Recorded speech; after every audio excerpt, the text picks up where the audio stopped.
Se você aí não acredita no crossover entre o David Corenswet e o Robert Pattinson, meu amigo, a gente veio pra provar que você tá meio que errado.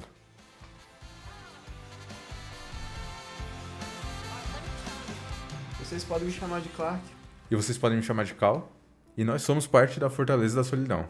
E hoje a gente veio falar sobre o 4º episódio da segunda temporada de Pacificador. E eu acho que o primeiro ponto que a gente pode levantar é que esse episódio foi bem mais uma preparação, né? Ele foi bem mais um setup, e inclusive ele acaba sendo meio que frustrante, por assim dizer, que ele acaba sendo meio que uma recapitulação do que a gente viu na semana passada. Então a gente meio que sai do 0 pro 0,5, ou do 1 pro 1,5. É engraçado porque o último episódio terminou com essa escada pro próximo episódio ter realmente um momento de ação, um ápice em si. Só que acabou que esse episódio também foi uma escada pro próximo episódio, então senti que foi meio... não sei. Além de ser o episódio mais curto da temporada também, eu acho que de toda a série, se não me engano. Provavelmente. A gente tem que ver, mas provavelmente foi isso mesmo. E meio que talvez isso se justifique pelo fato de que ele é um episódio mais focado na questão das portas dimensionais, né? Então a gente vê que ele é um episódio meio que de recontextualização, talvez, dá pra dizer assim, nessa ideia das portas que o pai do pacificador, entre aspas, criou, ou meio que adotou ali, e talvez começando a explorar um pouco dessa constância disso em cada universo, né? Acho que esse episódio foi mais pra, realmente linkar pro próximo, talvez algum ápice, alguma coisa que vai acontecer diferente, e pra conectar essas partes que ficaram meio jogadas, talvez, tipo, como o pai do pacificador criou o capacete, como ele fez essas paradas. Aí quem descobre que talvez ele não tenha feito em si, mas eu acho que foi mais realmente pra explicar essas coisas, pra conectar a história do pacificador em si com os outros arcos também que estão nessa temporada. Então acho que foi um episódio mais realmente de conexão em si do que de construção. Essa questão dele talvez ter adotado essas coisas de outros universos, de outros criadores, pode vir também daquela ideia que a gente tem. E aí sou eu meio que procurando pelo em ovo pra falar, né? Mas aquela ideia de que no pós-guerra, normalmente os Estados Unidos acabam pegando alguns elementos dos países que ele derrotou. Então pode ser, talvez, que o pai do pacificador seja só meio que um colecionador dessas coisas, né? Que talvez explique até a questão da sala de capacetes e de outras coisas que o próprio Chris não entrou muito a fundo no episódio, né? Eu acho que lá tem muito essa cultura de... acho que principalmente desse pessoal do caçador, de, tipo, ter esses troféus, ter, tipo, realmente essas coisas, tipo, esses gadgetzinhos de itens de caça ou de premiação, essas coisas assim. Então é interessante pegar que ele realmente achou um bicho estranho, matou. Não, tem essa malinha de ferro legal aqui e um buraco que ele fez na dimensão completa ali. O que eu posso fazer com isso aqui? E também, ao mesmo tempo que eles apresentam essa questão dessa maletinha, a gente vê que ali tem um pouco mais da relação dos filhos com o pai, né? Então, a gente vê que na Terra 2 lá, meio que pode ser projetado também na cabeça do Chris. Ele é um pai mais amoroso, até onde a gente sabe e tudo mais. Só que aqui ele realmente é um babaca até com o Keith, que era um negócio que a gente não tinha ideia na primeira temporada. A gente tinha ideia de, claro, o cara que coloca os filhos pra brigar, pra fazer uma grana, não é gente boa, mas a gente não tinha tão a fundo essa questão de que, pô, ele também descia o tapa no moleque porque o moleque queria fazer um negócio decente, que não era matar, né, o bichinho lá. Dá pra ver que não tinha muito amor envolvido ali. Então, que a gente vê várias cenas dele falando com o pacificador, realmente culpando muito ele pela morte do Keith. Tipo, falando não, que ele não ama ele, que ele realmente amava o Keith e tudo mais. A gente vê que talvez não seria tão diferente assim se ele tivesse vivo aqui também. E também um outro ponto que a gente vê no episódio é que o Rick Flag Sir tá meio que virando um Amanda Waller de cueca, né? Porque ele fala um pouco sobre as ações da Waller, que a Waller foi responsável por ele estar com as costas quebradas e tudo mais. Mas ao mesmo tempo a gente vê que ele tá manipulando, puxando as cordinhas ali nos bastidores, com a Hardcore principalmente, pra realmente conseguir chegar no objetivo dele, que é pegar o pacificador e dar cabo desse cara, né? Então, tudo aquilo que a gente comentou na questão dos trailers, do Superman e tudo mais, pelo menos pelo que me parece, agora o Rick Flag Sir tá meio que virando esse sub-vilão, talvez, do universo. Então, ele vai meio que começar a ser não um vilão, mas um cara que vai ser realmente uma pedra no sapato muito chata pra todo mundo que ele encontrar. Tipo, aquele cara que ele quer algo, ele é determinado, vai ter isso, vai fazer de tudo pra conseguir isso. Ele tem o poder em si, no caso, com com esse cargo dele da Argus, né? Então ele tem esse poder em si de poder fazer isso. Então, tipo, ele não é um personagem que vai, tipo, sair na porrada com você, se você tiver algum poder, novamente, mas poder físico em si é algo diferente, mas ele é algo que pode te manipular pra te fazer ter o que ele quer, conquistar o que ele quer. Ele que é meio que uma versão meio maligna, entre aspas, do Nick Fury, né? Que ele é esse cara que puxa as cordinhas e tem meio que todos os poderosos ali na mão dele. É interessante, ele tá por trás dessa parte mais burocrática ali dos agentes em si, mais do que necessariamente a mão na massa. E falando nos agentes, a gente tem talvez que seja a principal agente dessa temporada, né? Que vai estar aí liderando essa missão contra o Chris, que é a Sasha Bordeaux. E o resto da equipe da Argus. A gente já viu uma galera aí desde os primeiros episódios, né? No caso o Flurry, que nesse episódio tem uma piada incrível dos olhares, das caras e bocas que ele faz. E o Economus, claro. Mas aqui a gente também tem a volta do Mestre Judoka entrando na ação, que é um pé no saco do pacificador cada momento que ele aparece.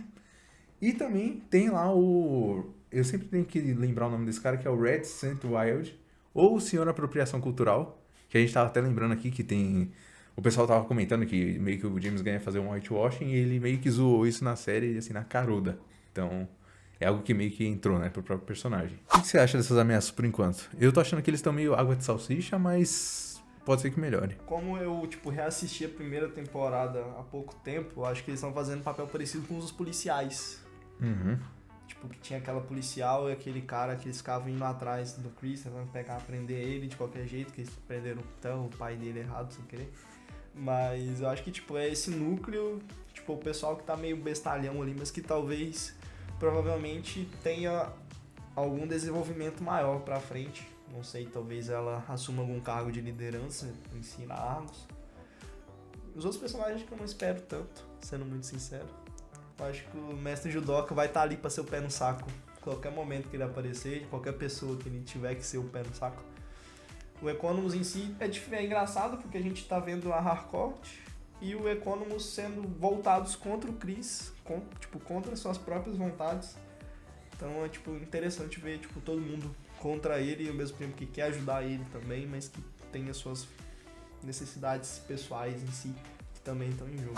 E só pra acrescentar uma coisa sobre esses personagens secundários, eu acho que no final ali do episódio, esse Red St. Wild, ou Michael Rooker de peruca, ele deu um boost assim nas minhas expectativas, porque realmente ele tem um poder ali, né? Então, caraca, ele deu uma viajada bonita ali. Ele foi pra um mundo onírico, maluco das águias, meio Assassin's Creed da vida.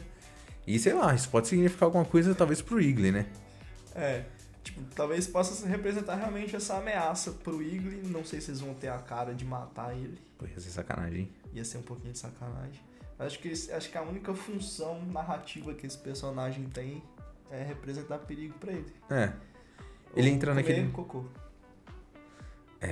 Tem isso aí também. Um grande cientista forense da sua área.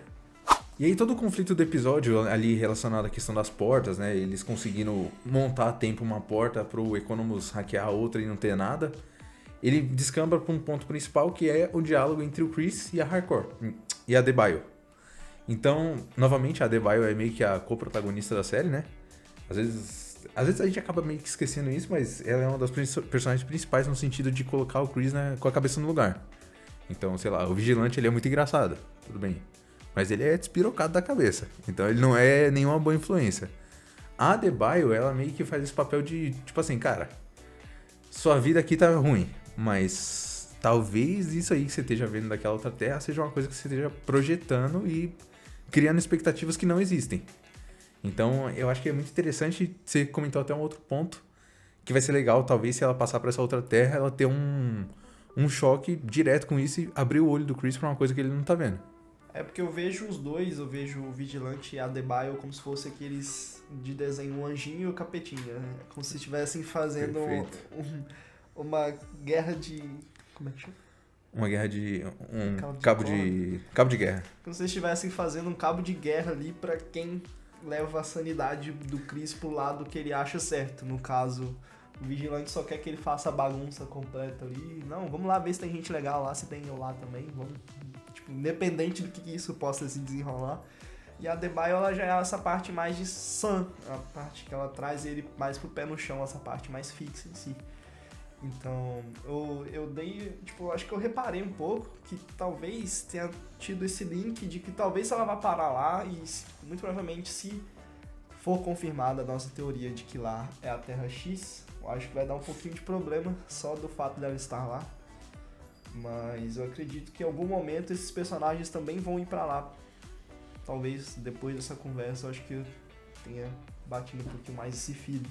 Mas é mais teoria mesmo e seria interessante ver tipo, esse choque não só do próprio Chris, mas dos outros personagens com esse lugar que pode ser completamente diferente do que a gente pode estar imaginando. E também em alguns trailers apareceu a ideia de que os personagens iam meio que fazer uma peregrinação pra ajudar o Chris, né? Então pode ser talvez até que a Adebayo não pise lá, ou ela pise e volte muito rápido. E aí talvez ele fique lá por algum motivo, talvez ele decida passar um tempo lá, mas aí o ponto principal seja que alguém vai ter que ir buscar ele. É porque agora a gente tem a Harcourt também que tá correndo atrás dele, que tem essa função de pegar ele em si. Então... E não no sentido que ele queria. Não no sentido, infelizmente, que ele queria. Mas a gente... Acho que em algum momento vai ter a equipe inteira tendo que trazer ele de volta pra cá. Tipo, não necessariamente porque o Flag mandou, mas porque é o lugar certo. E porque lá talvez possa ser muito pior também. E o Flag tá na bala, né? Ele está falando que vai querer levar todo mundo, que pode ser realmente essa equipe, né, que a gente comentou, mas também pode ser, sei lá, o comando das criaturas. Será que ele vai colocar uns desses caras atrás do Chris?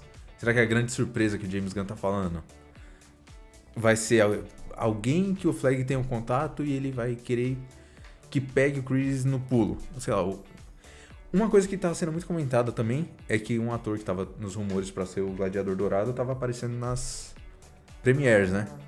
Então, será que a gente vai ter uma loucura de colocar o Gladiador Dourado e a Gangue da Justiça indo atrás do Chris para fazer alguma coisa também?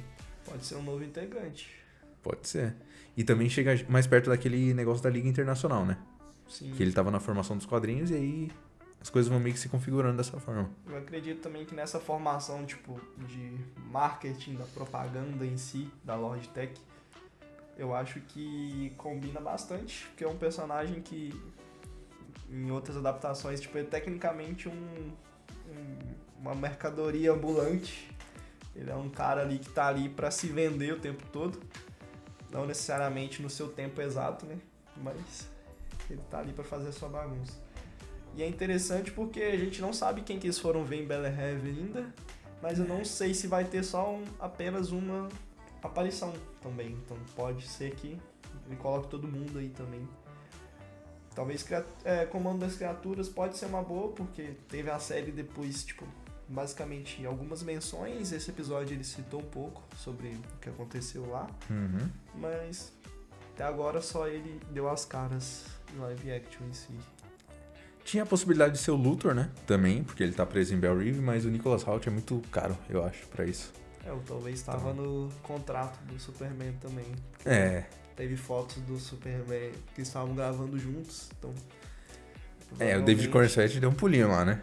Provavelmente ele possa ter passado ali, só pra dar um oizinho. E aí, falando também dessa questão do David Corenswet ter dado um pulinho lá, da possibilidade do Nicholas Hoult estar no contrato pra participar de um episódio aí, no caso...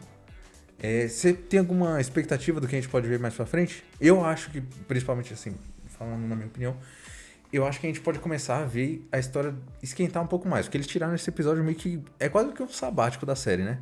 Eles estão recapitulando um monte de coisa, eles estão construindo um monte de coisa, mas ainda tá faltando aquela catarse, aquela porrada na boca do estômago pra ser igual a primeira temporada foi, né? Pra quem gosta, quem curte comédia, pra quem via televisão nos anos 90, é como se fosse o episódio do Dedé. Que o Dedé nos Trapalhões é como se fosse aquela escada pra piada maior. Então, tipo, parece que esse episódio foi essa conexão de vários pontinhos pra que nos próximos episódios esses pontinhos estejam ligados pra que eles cheguem a um ponto mais alto. Então, acredito que possa ter esse lance do Chris se perdendo de novo lá na Terra. Não sei se é a 2, não sei se é a X. Mas também tem essa parte de... Geral tá indo atrás dele, tem as participações especiais ainda, que a gente também não sabe quais são.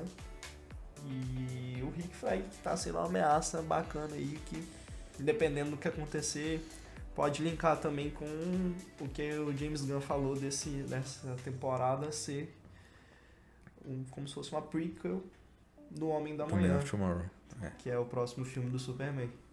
Então confesso que fico com a expectativa aí um pouco alta depois dessa fala dele, mas mais curiosidade do que tudo, sendo sincero. Então, vamos consolidar que nossas expectativas são David Cornsweet, Rachel Brosnahan, Skyler Gisondo, Nicholas Hoult, todo mundo no episódio final. Cabeça gigante, formato de crânio, assim, descendo, com cara verde saindo da nave também pode ser uma boa. E a Supergirl vindo assim do lado também pra dar aquela porrada. Um cara todo pintado de branco, com uns negócios pretos assim, na moto. Queria matar todo mundo, acho que é uma boa também. Bom, então é isso, pessoal. Nesse episódio atípico aqui, que a gente conseguiu presencialmente sair do modo EAD, eles acabaram dando um episódio um pouquinho mais tranquilo, um pouco mais comedido. Mas a gente tem algumas expectativas pro próximo e a gente tá esperando vocês comentarem as de vocês aqui embaixo, né? No próximo episódio também a gente vai voltar a comentar aqui. A gente tá fazendo esse projeto semanal de falar sobre a série. E a gente vai estar no modo EAD, né, no caso. Infelizmente não vai dar pra manter essa aula presencial. Mas eu espero que vocês tenham gostado, galera, do vídeo, do episódio, não sei se tanto. Comenta aí pra gente o que vocês acharam também. Inclusive, siga a gente em todas as redes sociais, a gente tá no Twitter, Instagram, aqui no YouTube, até no Spotify, se você quiser ouvir a gente, trem, metrô, tá indo pro trabalho, dá pra ouvir a gente ali também. Então é isso, já se inscreve, ativa as notificações pra não perder explicações, revisões, ideias, teorias dos próximos episódios. Então é isso, valeu! Valeu!